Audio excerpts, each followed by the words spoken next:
It is Monday night, and we are back on the curve. Yes, welcome back, people. Hey, friend. Hey, friend. How you doing? Lord. Today was my first day back at work. Woo, child. Shout out to all the educators. Lord have mercy. You talk about somebody that was tired. Shout out to all the educators. And I just want to send a special shout out to all the ones that took my baby back. Don't try to play my boy like that. I love Kid Wonderful. I love Kid Wonderful. Shout out to Mr. Murray. Shout out to Miss Harding. All of y'all. Specials, PE, whatever, lunch ladies, whatever y'all do, thank you. Because it takes a whole team of people for my child. No. This is not your turn. That's what it feels like. Educators feel like parents push the kids back. Like, exactly your turn, It's your turn. It's your turn. And all they're asking for in exchange is some school supplies. Y'all can have them. What you need. No. We can't, because we can't get into this right now. Because I can tell y'all about that little list that people cry about. I wanted to say, if you don't get it, you send him. Not me. You send these kids with $100 pairs of shoes. And mad about sharpened pencils. And mad about number 2 pack of pencils. Listen, Mr. Murray called me on Saturday because I was out of town. We missed the open house. And so Mr. Murray called. I thought that was so nice and kind. He called. He said, I just want to make sure that Matthew is where he needs to be when he needs to be there. And I just want to make sure to let you know he's in my class. And I said, Mr. Murray, sir, thank you so much for calling in. And what else do you need? He said, listen. They done told you to bring this hand sanitizer. Don't bring that. Listen, this is what I really need. We got 100 hand sanitizers. All the hand sanitizers. Hand sanitizers, 2 for 10. Everybody's buying them. Everybody's buying them. Mr. Murray said, I really need some of this copy paper. Yeah. And I really need some extra sharpened pencils. I said, Mr. Murray, that your wish. And you was on Amazon Prime. Right.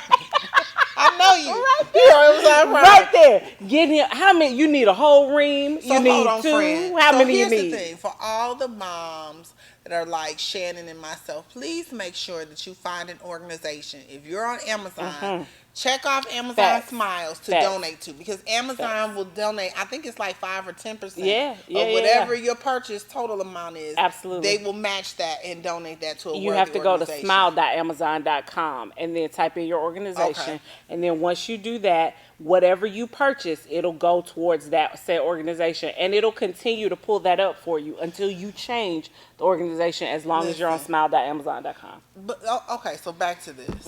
Back to this. Here's the thing. Let's go ahead and let's just be real and talk about it. First of all, you know where you all can follow us. I am at Saving Superwoman. Yes. And this one is at Shannon Deneen. Yes. Everything. Instagram, all Twitter. Don't argue with her on Twitter. Don't do it. We've already talked about this. Don't argue with her. Don't. Listen. I almost got in a fight with somebody the other day. That's what I'm talking about. But it wasn't on Twitter. It was on Facebook. It was on Facebook. You can't go 1 week. Listen. Friend. This is my boy. Was talking about Keith Sweat is the most underrated R&B singer of all time. I said, whining on key is not art. Here we go. No, I'm gonna tell you who's underrated. That's not art. I'm gonna tell you who's underrated. Who's and underrated, you can say what you want to say. Everybody has issues in their life. Everyone. But when my child she wasn't even 1. She knew she could hum the lyrics to his songs. I used to listen to it while I was pregnant. El DeBarge. El DeBarge. Let me tell you something. She asked me, did I know about DeBarge? I said, what do you know about DeBarge? My baby loves DeBarge. When she was little, she would be honest, because I listen to it all the time. And so I will never forget. We went to a concert. Where were we? At Chastain, I believe. El DeBarge wasn't even a headliner. Baby, I was standing up. You ready? I wanted him to see. Say you really love me, baby. Baby, let me tell you something. You better not say anything about El DeBarge. I don't want him to come back to Atlanta, because Atlanta does something to his spirit. Because they found him underneath the bridge over there near Grady. Those are facts. Yeah, they found him underneath. He can't every time he come to Atlanta, he relapses. It's a demon. But here. I'll go and see him. I'll go and see him. Let me tell you something, Mr. Wright, because I know you're out there, and one day you're gonna watch this show. If you really want me, like you say you want me, please bring Elder Barge to our wedding. Baby, let me He got tell you to something. sing you down the aisle. He got to give you away. Girl, that's on my bucket list. If Elder Barge sings me down the aisle, and I know he can't be that expensive. He can't be about $5,000-$10,000. I don't know. You know, people think they worth more than they are these days. Don't say that. I'm just saying. You listen, trying to say he's not worth some thousands? Not the thousands he might be trying to charge you. No, Elder Barge is worth all the thousands. He worth all Elder Barge gave some of y'all some great hits. Some of y'all are here because of the Barge. He might be worth a couple thousand. Listen, now I know we watched that movie on his brother. And we know about Bunny and them. Y'all know they from Grand Rapids. They're from Grand Rapids, Michigan. If Elder Barge, let me tell you something. My friend said, I have never seen you that mesmerized. Like, I was standing up. I was about the only person standing up in the amphitheater. I knew all the words. And the lady said, baby, you ain't even that old. Now, listen, because here, I feel like this is an up north thing because I cannot, on this day right here. It's not north, it's the Midwest. The Midwest, I'm sorry. Yes. I feel like this is a Midwest thing because I'm going to tell you, I cannot name one Elder Barge song. What? By myself. Girl. Now, if somebody starts singing one. Miss Molly Ann. Now, I know you were saved. You know we can listen to that. But I'm like my grandmother. You weren't saved all your life. This child don't know Elder Barge? Motown. The Barge? I can tell you every Motown hit from 1940 to 1970. But I can't tell you. Where's that husband of yours? I know he know the Barge. I don't think from so. Grand Rapids. I don't believe it. I text him and ask him. I bet you know. But let me tell you something. One of my friends, and we always talk about this, like, you cannot say anything about Bobby Brown around her. You cannot say anything about Bobby Brown. Facts. Let me tell because you something. he is the king of R&B. He is. R.I.P. Whitney Houston. He is the king of R&B. And you can't say nothing about Bobby. How people feel about Bobby, that's how I feel about Elder Barge. Y'all don't understand. I have had this, and you've seen it yourself. My child loves Elder Barge. She does. My Listen, 9-year-old in loves the car DeBarge. asked me, Miss Shannon, do you know about DeBarge? Yes. Wait, what? Yes. What do you? I had to ask her what she was talking about because I was like, is she know about is one of his kids coming out? Like, Baby, I wasn't when sure. I was pregnant, I read how, you're supposed to listen to music that makes you happy when you're, baby, I had DeBarge going, DeBarge and Anita Baker. Let me tell you something. I used to listen to Anita Baker while can sing pregnant. Anita Baker songs. My aunt said, but then she's somewhere tearing for the Holy Ghost with Mama. Be on that morning bench. She one of the deacons. Listen. Okay. It happens. Yeah. Whew, okay. We're going to stop cutting up. We're going to get into this here show. Because we got a whole show to get into. All right, so it is time now, y'all. We're going to quit tripping. It's time now for Word on the Streets. Now, Melissa, we were talking earlier about these here educators. I read the topic for tonight. You read it? I read it. Okay, let me tell the people what's going on. So here in the great state of Georgia, there are shenanigans and tomfoolery happening. It is. Go ahead, throw it out because that isn't. Because I'm getting ready to talk about your cousin. Listen, they running amok over in DeKalb County. It's appropriate. Whoa, wait, hold on. Explain to the people what's going on. Hold on, let me turn my back this way. Let me talk to y'all right here because we're about to get into it. Only people who don't work in education were offended by this. Go ahead. Let me tell you. So what had happened was there was a teacher or principal or instructional coordinator or somebody somewhere in the DeKalb County school system at Narvie Hills Elementary School who felt like what was going to be appropriate was to post photos of children's hairstyles that were both appropriate and inappropriate. Now, do we have a picture? Okay, so post a picture. Because see, here, where I struggle here is what they were actually posting as appropriate and inappropriate. I would have got sent home every day. I had all them little beads and things on the end of my braids that my mama done put on there. That was posted as inappropriate hairstyles. Now, later on, somebody got offended. Somebody took the picture. Somebody that don't teach kids that's not used to that clack, clack, clack for 45 minutes. That's so somebody's mama took it to her hairstylist And the hairstylist posted it on all the social medias, and this story went viral, saying that we need to talk about this as a people. And so, because they were posting, what they were talking about was this is now. Here's the other thing. None of this is a part of the official DeKalb County dress code. When DeKalb County superintendents found out about it, the poster was taken down and a letter was sent home to parents telling them what is and is not appropriate and that what the DeKalb County school guidelines are. Question on the table is this now? I've been on Twitter. I've been on Twitter. Go post the question so I can say what I got to say. The question is the outrage over this warranted? No, because these are the same people that just said your turn, right? Them kids been cleaning, clacking all summer long and getting on your nerves. Now you go pass them back to me with tambourines on their head.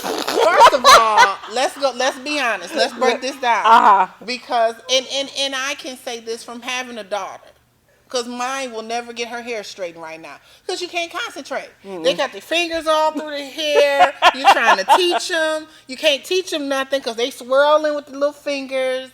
Well, what you want them to wear, Missy? You just want to put her hair back? Let's be. Now the little boys need to be able to do more than just have. You want to go, girl? Which one you want to start off? You want to start off with gender? Yes. Let's start off with gender. Yes. Because first of all, I just sat in a professional development today where the standard was set. We went over the handbook for teachers, right? And it talked about no see-through, no leggings, because some of y'all out there wearing jeggings to work.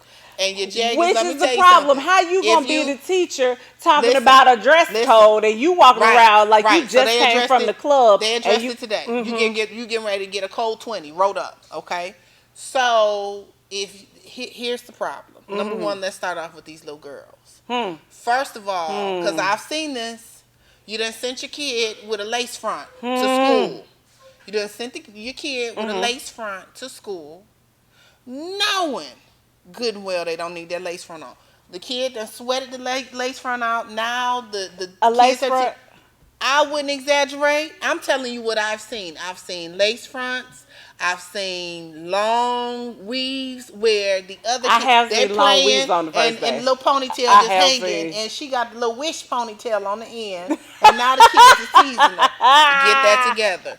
You got 50,000 beads in her hair, and she can't see because it's covering. No, or you got a swoop coming down over the eye. That's not appropriate. It's not appropriate for school because most of the people complaining are not educators. They've never taught. So therefore, they don't know what it's like when you're sitting in a classroom and you're trying to work with a student and the child is playing or the child is being distracted. Do you know I've had to keep clips in my class. When I was in the classroom, I had to keep clips in my class so that I could clip back so the child could see. Because you done put a 20-inch in your kid's hair, and now the hair is hanging all over the eye. Listen, that hair is cute. Do you understand me? Okay, you come in there with Rapunzel hair. But that hair is cute. That baby is cute on the first day of school. And it is important for a child to look nice so that they feel good. It's appropriate for them to look like a kid. And you coming in here looking like Rainbow Bright around the head, and you can't focus because you just got your hair done. Listen, let's be honest. So come on, let's go back because I'm sure Miss Molly Ann is on here. Yes. How did you act when you got your hair done? I was brand new. Let me tell you, your girl was cute. Listen. I got a whole picture with me in like preschool, and I got on like a jacket and some pink shades made of stars, and I'm looking up at the sky like y'all can't tell me nothing. Right. Picture day. My little bang. My mama used to roll it, and my grandmother would, those little the real tiny clickety clack curlers. My grandmother would curl, and that thing would be so tight the night before school. However, by the time it was time for my class, which is when it was supposed to happen. Picture, no, the time it was time for my class to take the picture. This is old school because my grandmother used to roll it up and put a bobby pin in it because I couldn't get a cut bang. Girl, that bang would be right here down my face as I done sat in class and played with. Yeah. We need you to be focused. These kids don't have any room to. I ain't got to the boys.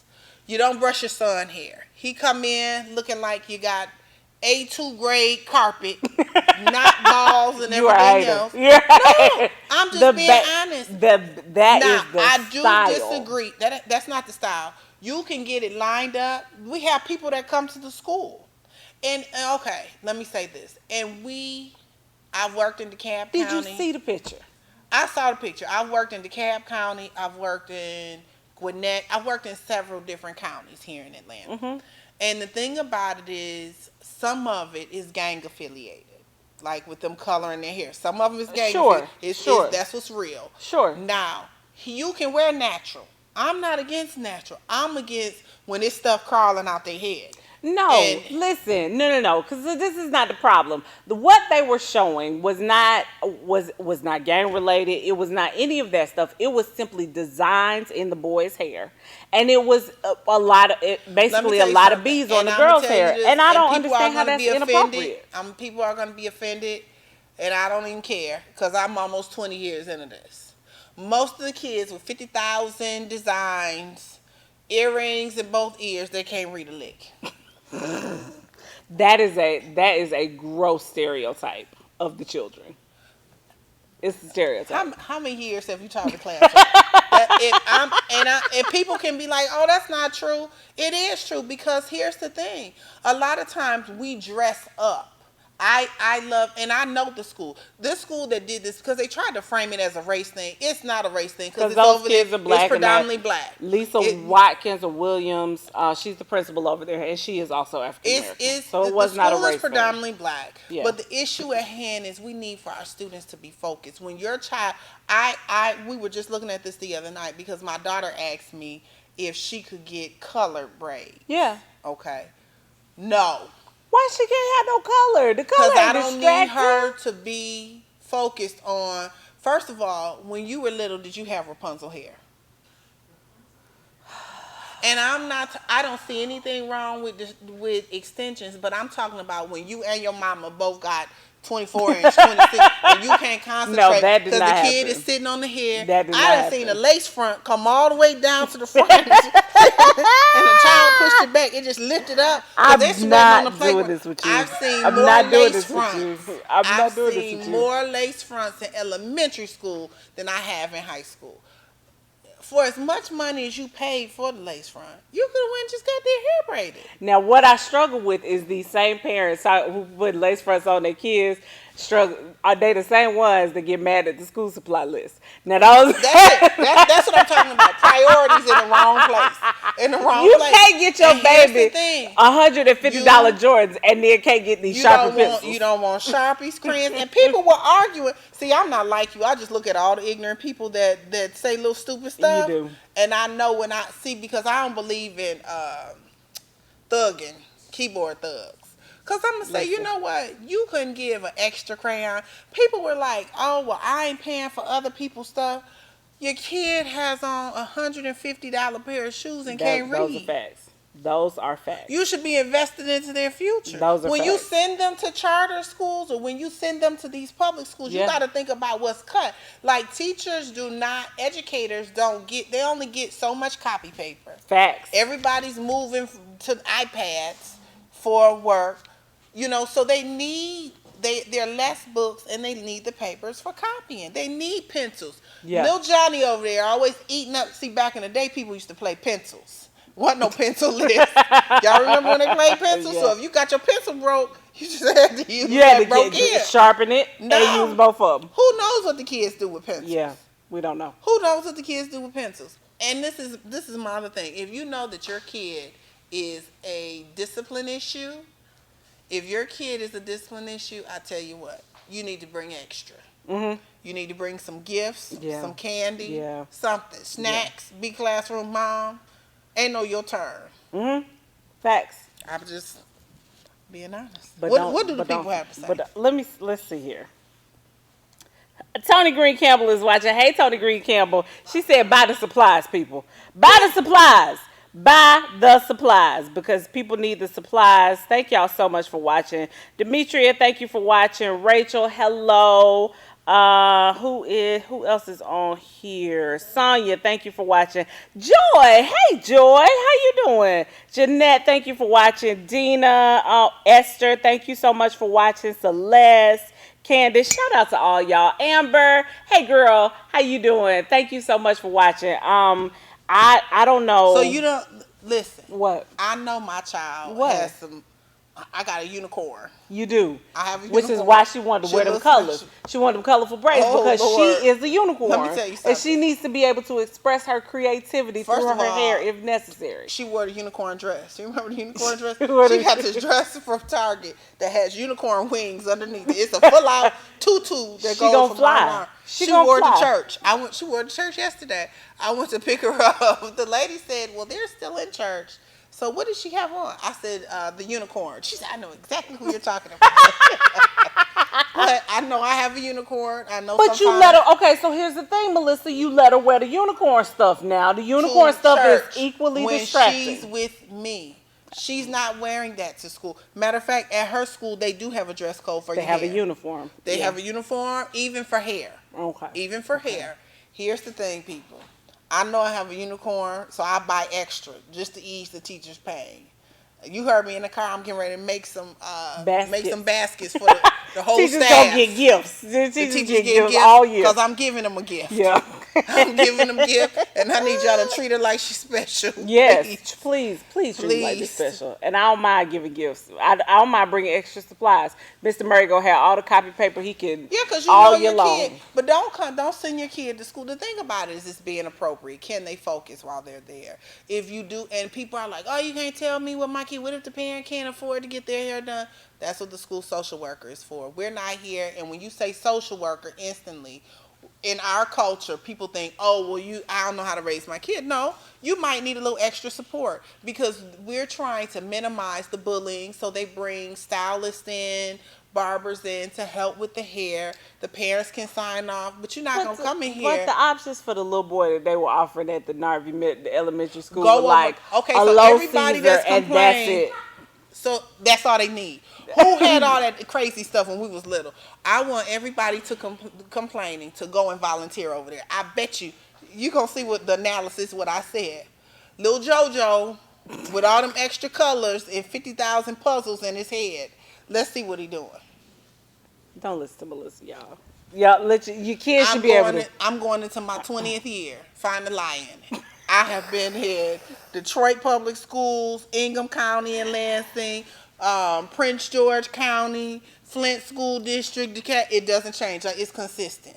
And the ones that's really bad is names like King, Christ, those names. Special, mm-hmm. Yeah. Melissa said, "Don't let your kids have no colors in their head, and leave the clickety clack barrettes at the house. You and know let what? all It's your one children thing look when the they're same. teenagers, but let them be kids. See, that's the problem. They have. But that's the thing. The pictures they of have little girls working manufactured confidence from this hair, and don't know two from do. I'm just telling you. And then the parents want to look at. I bet you the lady that posted all of this has not volunteered one day at a school. You don't know that. She might be the best volunteer. You don't know. You don't know. Listen.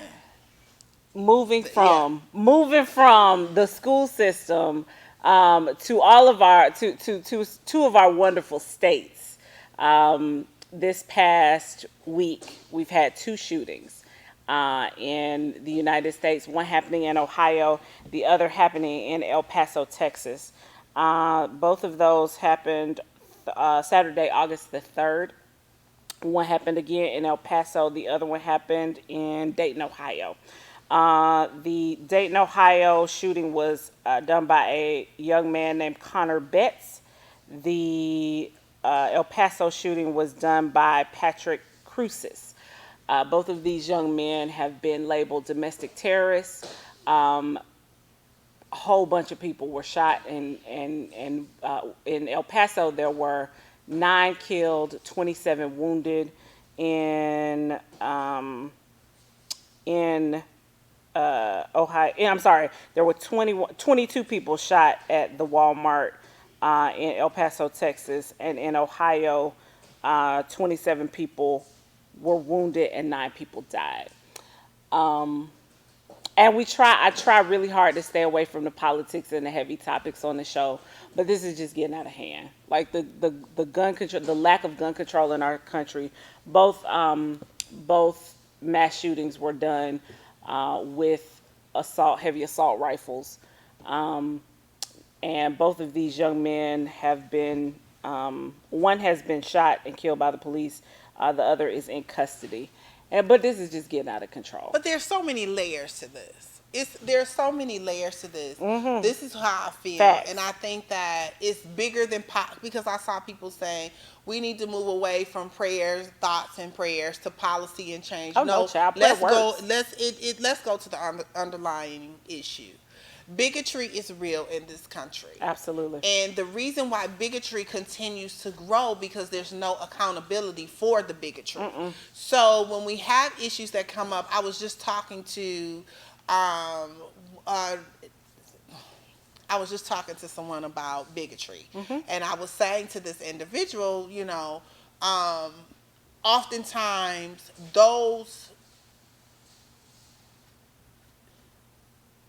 the assumption is that person would never do that. Mm-hmm. And Absolutely. I said, no, they would. Mm-hmm. Because bigotry is real. It's a learned behavior and Absolutely. It's taught. And you have to know how to call it. And my thing is, I don't want you to be I don't need an ally. Mm-hmm. I have plenty of allies. Absolutely. I need you to hold your white counterpart. White people need to hold other white people accountable for their Absolutely. actions. I do have white friends that have said, I grew up and the N-word was used in my house and my experiences with you all or just getting to know you has been totally different from what I assumed, what I learned. But if you don't have those courageous conversations, you're always going to have issues, and this is what's going to happen. Right. You will say that'll never happen. Right. They would never do this. This is why, the issue that took place in Virginia happened. This is why all of these things are happening, because there's no accountability. Absolutely. We don't want to address the bigotry, so it's just growing. It's just growing. It's just growing. That there was no reason for that individual to feel like, oh, he staked out Mexicans. Who does that? Like, in your mind, domestic terrorists do that. But here's the thing: when we think are the people about who do that. domestic terrorism, these people, they went to our schools daily with our children. Yep. So what is being taught at home? Yep. The same accountability how you can shoot people of color that are not armed, but you got JoJo over here walking out. He done shot up all of Walmart and a mall. Mm-hmm. And it's bad. Last night, I had to have a conversation with my child. Yeah. Because we talked about it. What gunshots sound like. Yeah. And people can clown me all day about being from Flint, Michigan. But my daughter has spent summers from May into August and has never heard a gunshot before. Mm-hmm. Ever in her life. Mm-hmm. Played outside, done all of that. And here you have people in malls. And I have a niece that's actually in Dayton. I have family. And then let's talk about your stupid president that says my thoughts and prayers for the victims of Toledo. Fool, where were you? Yeah. But see, I'm not even mad because you all put him in office. Absolutely. You took your little selves right there. 54% of Caucasian American women, y'all put them in office. You put him in office, but you're going to send me thoughts and prayers. No, I need you to think and pray for yourself. People need to be held accountable for their bigotry. I told someone the other day, we were having a conversation and she was saying, oh my gosh, well I don't want you to say that she's a bigot, Missy. She is just, she's not a bigot, she's just a bitch. No. See, that's how people shoot up stuff. Yeah. Because you're not calling it what it is. And because the behavior isn't towards you. Exactly. It looks like bitchy behavior. Yep. But she's a bigot. She's a racist. And you wouldn't know that because you've never been a person of color. And you've never had to deal with, and there's never been any consequence. Absolutely. So you've never had to deal with anything. It's never affected you personally. And you've never had to deal with it head on. So you don't even know what bigotry looks like in real life. But where did she learn that behavior? Absolutely. Because that's a learned behavior. It is. And so my thing is, if she has a brother, do her brothers think like she does? I'm pretty sure they do. You know what would knock all this out? if we started holding parents accountable for these kids' actions. Like I know, and I understand. Listen, you 21 years Yeah. old, I get it. But if you No. shoot up a school or a mall or a movie theater or whatever, your parents are equally responsible because whatever they taught you rubbed off onto you. I feel like they ought to be responsible. You know what? Let me tell you something. That'll knock I'm all a that out. believer in God. I trust God with my whole heart. Absolutely. I'm a Christ follower, but I'm gonna tell you something. I am beyond forgiveness here. I'm more at a place of accountability. Accountability Because needs to happen. brown and black people are here. We are pushing people out of this country for not being accountable for quote unquote coming in here legally. But you have people who are legally here that are killing our communities for no reason. Absolutely. And these are 19, 21, 25. They're walking in. And my thing is, you're rubbing shoulders with me every day. Absolutely. I had an interaction last year with a skinhead in downtown Decatur. And when I tell you, it was one of the most scariest things that I've ever had happen to me. We went to downtown Decatur for 4th of July, and we were sitting near the square. It was myself and my daughter, and then there was another black couple behind us. And we were watching the 4th of July. Well, this guy got out, and he was walking through, and he had like this portable speaker, but he had swastikas in his head, cut in his head, and he had, because I've had gang training and worked in the criminal justice system, I can recognize the tattoos. The tattoos on his head, on his face, were those of someone that is involved in some of the white supremacy groups. So anyways, we're sitting there, and my daughter is watching the fireworks, but I see him, and he's blasting Dixie. He's blasting Dixie as he's walking through. So when I saw it, I looked behind me, and the black guy behind me, he said, I saw that too, and he just nodded. So we kept watching it, and then I heard him come back again. And when he went through us again, I said, okay, now this is number 2. Because in my mind, I'm thinking, is he staking out? What is he going to do? So when I saw him from afar coming back, I said, baby, get your chair. And my baby was like, well, where are we going? So I unlocked the car door, and she got into the truck. And I was trying to hurry up, and the guy, he saw him as well. Wow. And when he saw him, he told his wife to get up. And then we walked, he walked over near my truck, and the guy went around my truck.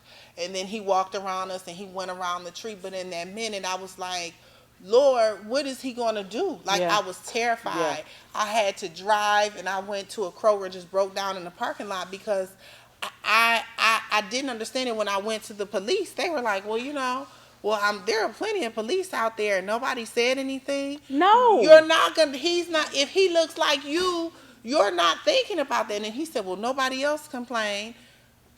Are you kidding me? It's like we can't be Barbecue Betty in the moment of crisis. Yeah. And you think about how traumatic that was.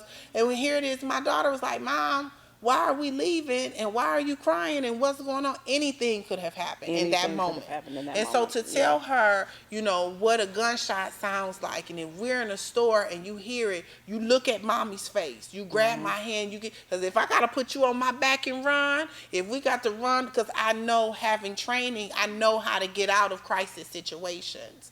But it was sad. People died on top of their children. Yeah. I think one of the scariest things for me was when my son, last year, he was in kindergarten and came home and talked to me about active shooter training and how they had to, and I don't know if I've talked about this before, but active shooter training, basically when, now they do these things, especially with the kindergartners, where they will teach them how to go into closets, go into the cabinets, go into the areas and the spaces, and be very, very quiet. And so most of y'all know my son takes martial arts. And we were talking about the active shooter training, and I was asking him what he had to do. And he said, Mom, if a bad guy comes, it's okay because I know martial arts. And I'm thinking to myself, my baby would be the martyr. Like, my baby would be the child that would get up and try to fight off an active shooter. And I had to, and he couldn't understand why I was crying and going, like, fussing basically, because I wanted him to get in his head, you can't do that. No. You have to sit down and be quiet and do what the teacher tells you. And it's in that moment, it is the critical decision to follow directions and I need him, and he's headstrong, and he's stubborn. He's a Taurus child, so he's stubborn and he's headstrong, and he does sometimes the thing that you tell him exactly not to do. But the and thing is, that's the scariest thing for me, is knowing that these people are out there intentionally trying to harm our children, and that my child might be the one in that split second he might not listen, and that would be the end. well, I think it's one of those things that you really have to rehearse with your kids. Absolutely. For instance, We we did that. rehearsed being quiet in the car. Absolutely. Because one of the things that they go over, and a lot of times when these people enter schools and people are hiding, the children are afraid. Absolutely. So even in turning the lights off for a certain period of time so that they can get accustomed to darkness, or being quiet for a certain period of time.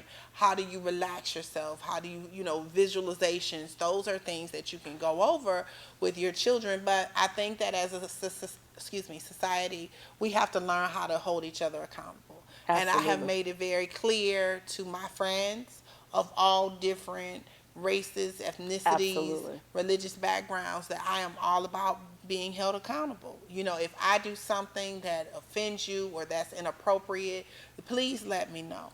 And because if something happens with you, I'm going to let you know. And especially with some of my white friends, I'm just blatantly honest with them. Like, if you're with that person and you know how they feel about people of color, I can't be around you. Yeah. I can't have my daughter around you, because if anything we're were in to a different happen, space. we're in a totally and I'm all about it. Now I do have friends that will say, and here's the other thing: we're past the point of political correctness. Yeah. We're way past political correctness, and I am past feeling like I have to assuage the feelings of my Caucasian friends when these matters occur. Like, yes, I want your. Here's the thing: I am a believer and a follower of Christ, and I believe that prayer works. So I want your prayers, but I also want your actions. When you are in conversations and in rooms with people who are saying things and doing things that would hurt my feelings if I were in the room, you need to check that. Check it. Yeah, why are Check people it where so you comfortable saying inappropriate things around you? And Absolutely. why are you comfortable with listening to it? As well as it's that whole, it's not, again, it's accountability, your thought process behind all of that, and what makes you so comfortable. Yeah. And I'll give you, and this is for anyone. I had a friend, and we are still really good friends to this day. And she was the only white teacher in the building, and we ended up working together. Our classrooms were right next to each other. And some of the teachers in the building just treated her like trash. Yeah. And she was super sweet. And I was like, what is this about? Wait a minute, because I'm not with that whole thing. Yeah. And they were like, well, listen to her. You can't judge her because she is from Southeast Georgia. Super duper sweet. This was her first year teaching. And that's not the perception that I wanted her to have of people of color. And she had, very sweet family. My daughter calls her auntie. We are all, like, for years, my daughter thought we were really related. And, those are the things everyone has to be held accountable. And this girl was fresh out of college, sweet as can be. But I never wanted people to feel comfortable saying negative things about her because she was white. In my presence. Right. Definitely not there. It's just not going to happen. So I think that we need to go towards accountability. I think that people really need to take an introspective look at their hearts. Why do you do things? Why are we so in these service projects with some of these organizations? Why are you so prone to put black children and black families or people of color on posters? Yeah. It's deeper than that. Microaggressions. It sure is. They're microaggressions. Microaggressions. It changes the narrative. The president says, oh, well, we really need to address the issue of mental health. Well, we know if a person has a mental health issue that they can't be put on death row. Absolutely. If this person is not, mental health has nothing to do with hate. Yep. It is Not an what it issue. is. Not an issue. We're going to take a very quick commercial break, guys. We know this has been a really heavy topic, but we felt like this is something we needed to talk about. Before we go, I want to send a special prayer and a special thoughts out to the victims and their families of both of the mass shootings that happened this past weekend. Absolutely. We are praying for you, we are praying for your family, and we are praying for our country. We'll be right back with more of The Curve.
All right, we are back, y'all. I wish y'all could see the outtakes when we go to commercial break here. We got accountability because there's some real mamas watching right now. Yeah, and yeah. let me tell you something. Sometimes you have to save other people's kids. You have to tell your friends, just breathe. Listen, Kid Wonderful is in the studio this here evening, gosh. and I promise y'all, y'all almost saw a live whooping right on. Y'all almost saw just what it looked like when black mamas beat their kids. Oh, gosh. Oh, Jesus, help me. And I'm trying to keep going. Listen. Like, don't do it. But then y'all appreciated the professionalism. I just told Melissa, we were like Beyonce. Y'all remember when she got her hair caught in the fan? She kept singing. That's what just happened right here. Y'all didn't even know it. Because he just took a whole curtain out. But that is the joy of shooting live. That is the joy of this show. I love that we can be real and honest, especially with the audience. Like, yeah, because wait a minute, because my line sister's on here watching. Yeah, and I have to tell her on the phone, don't do it. Yeah, don't do it, because she be over there about to choke the kids and the dogs out. Everybody's gonna catch it. Everybody's gonna catch it. Jesus. All right, so next up we have we did this a couple of weeks ago. Everybody seems to love it an awful lot, so we're going to do it one more again. We have another question for Ask the Curve. Yes, people, Ask the Curve. Today's question, I'm gonna read it to you. Hi y'all, I could use some advice on a situation. Due to financial issues, my husband and I had to move in with relatives. I had issues with pregnancy and he couldn't hold it down on his own, thus we moved.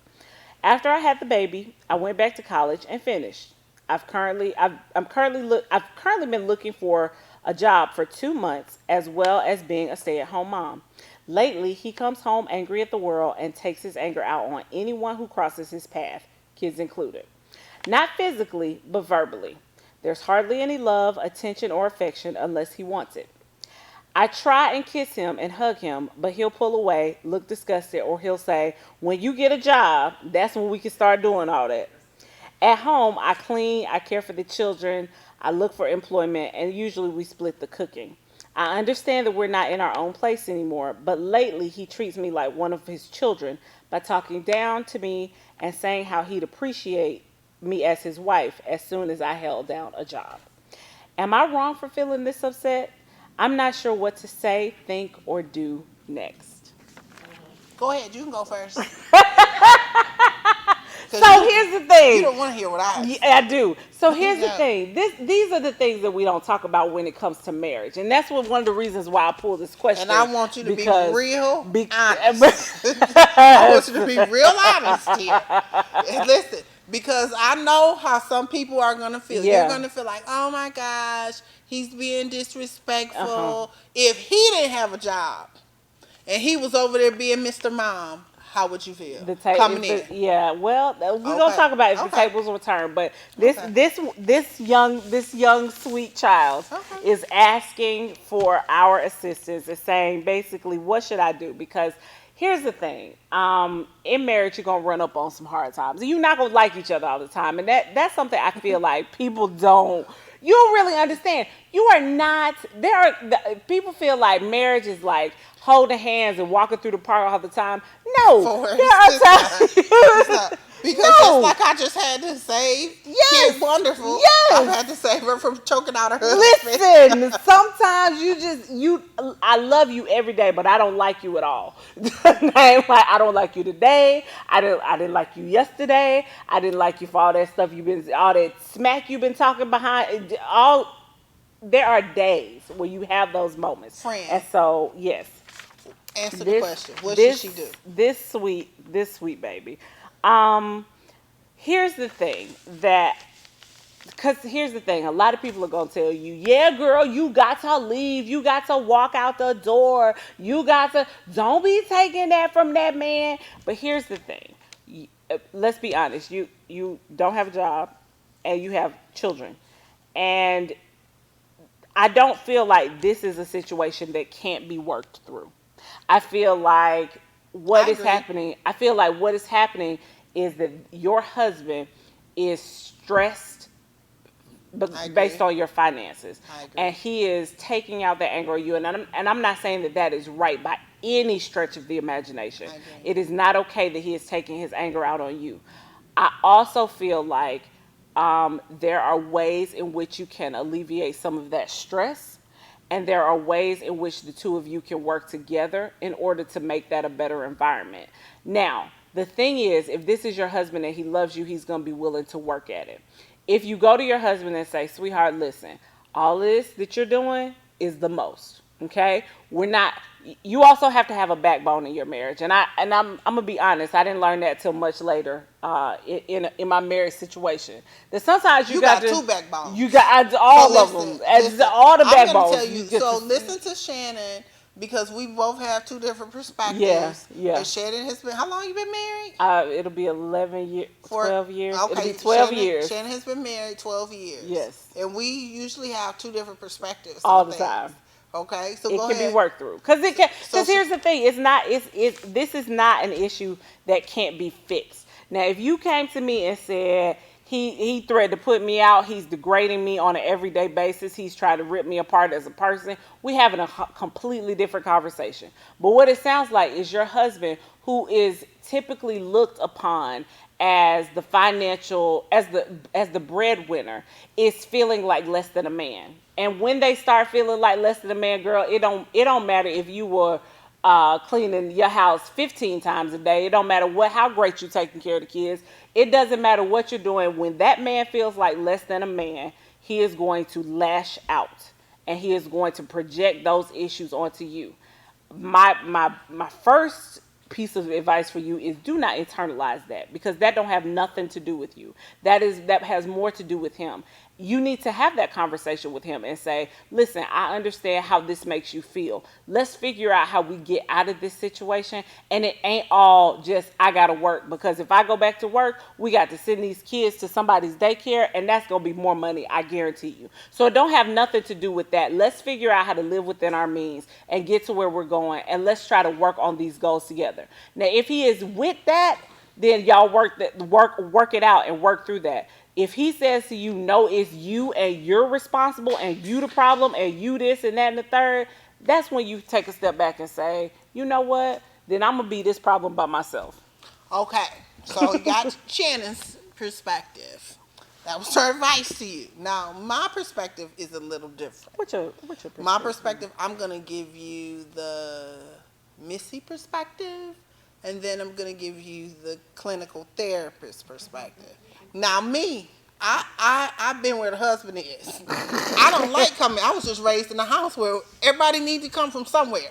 Like, work, I don't care. You know, it's too much out here, and I'm not passing any judgment, because a lot of times when people go back and get degrees, or they get, let me start here. There's no need to be disrespected. I'm not for people being disrespected. Facts. I'm not saying that, because to me, this appears as if there's some communication issues going on. Yep. It seems as though both of you are tired, because you're a stay-at-home mom, and the stay-at-home mom is working. The most underrated position of all. Like, because here's the thing, you don't ever have a break. You're always on. But let me tell you something. Here it is. This is what we can do. So it's an underrated position. Yep, that part. But she needs some money, right? She does. Because the problem is, when you are entered into a relationship, into this marriage, right? You were probably working. Both parties were working. And I'm telling you from experience, it's hard to come home when that other person feels like you got all these degrees and you can't get a job. Like, you can get online jobs, I have worked having all the training that I have, having all the letters behind my name. I have worked at department stores after work. I have done things online from home. There are several different ways that you can get into the workforce without going and making $40,000, $50,000, $60,000 a year. The fact of the matter is, something is better than nothing. Absolutely. And even if you have to be a personal assistant via online, if you have internet, you can find a job it might not be the job that you want, but it's the job that you can work via while that child is napping, or sending out emails. Right now, if I call my daughter's school, there's a personal assistant that's going to answer the phone. Yeah. And will say, can I take a message? And that's all they're doing. And it might not be the money that you're accustomed to making, but it's something. It's a very hard load to bear when you have to carry the work for all the parties and carry everyone on your back. That is very stressful. And so there has to be a point where we take the ego out of it, where one person doesn't feel like I'm carrying the whole household, and the other person doesn't feel like, well, I'm taking care of the kids, and I'm cleaning up, and I'm doing this, and I'm doing that. And you say, how can we solve this problem? Would it help if I brought, go and get this job that brings in an extra $500-$600 a month? I'm sure it will help. Yeah. And because if I'm going and I'm working 40 hours and I come home and you sitting on the couch and the kids doing whatever, I got attitude, because I'm not accustomed to that. And I've been there. Here's the other thing. I'm not saying leave. I'm saying communicate. Communicate is important. But here's the thing. The other thing that you mentioned here in this letter. Deliver Amazon packages. Yeah. It's a lot of stuff that you can do. Yeah. UPS is only you can go. Yeah. And I'm not saying permanently, but UPS, FedEx, they have 4 hours where you can go and work and make good money. The other thing is, and I've said this my entire life, and I believe deeply in this, when you are working and making your own money, people are less likely to be that disrespectful to you, because they are. Listen, because and you don't want to be that girl that's like, listen, I will get my bag and go, but I have been. Because I've always had a job. To go that far, yes, it does. Sometimes. Listen, but you know what? No, I'm telling you, 12 years of marriage, I'm telling you, at 12 years of marriage, let me tell you something. To take it from the therapist, I think that you should, and I have done this at my church and personally. Mm-hmm.